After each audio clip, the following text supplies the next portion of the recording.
robe aurait plu à la reine Marie-Antoinette. Des tissus imprimés, des scènes bucoliques avec des petits personnages et des animaux. Vous la reconnaissez? C'est la toile de Jouy. Et c'est ici, à Jouy-en-Josas, non loin de Paris, que tout a commencé. Au XVIIIe siècle, c'est au creux de cette vallée que le jeune graveur et coloriste allemand, Christoph Philipp Oberkampf, a choisi d'installer sa manufacture d'impression de cotonnade. Oberkampf n'a que 22 ans quand il fonde ici, le long des berges de la Bièvre, la manufacture de la toile de Jouy.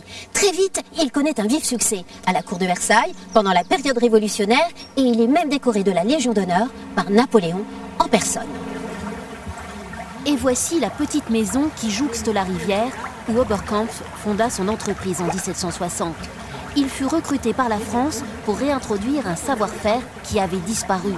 Le jeune Allemand n'a alors que 22 ans.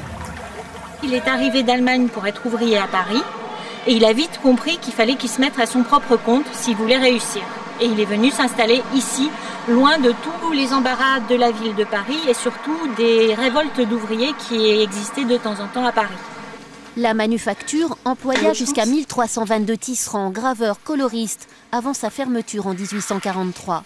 Certaines étoffes ont traversé les siècles et sont restaurées au musée de la toile de Jouy. On passe de motifs persans à des motifs floraux, à des motifs narratifs. On circule comme ça à travers les toiles peintes. C'est quelque chose à la fois décoratif et à la fois qui raconte aussi une histoire. Oberkampf, artiste, fin politique, mais aussi inventeur de la machine à imprimer au rouleau. Aujourd'hui encore, la toile de Jouy nous réserve bien des surprises. Quand on évoque la toile de Jouy, on pense à ça.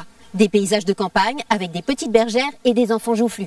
Aujourd'hui, une quarantaine d'artistes revisitent ces motifs imprimés.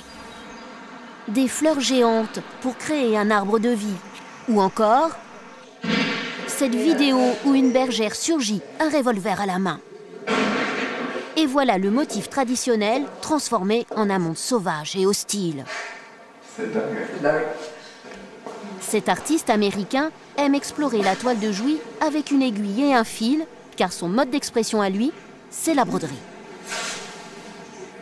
Ici, j'ai représenté une créature albinos couverte de fourrure qui discute avec un monstre des marécages. Je vois la toile de Jouy comme un livre de coloriage, où la répétition peut toujours devenir différente à chaque fois que je brode dessus. Oberkampf mourut en 1815. 200 ans plus tard, son œuvre est bien vivante. Sa toile s'adapte à toutes les époques.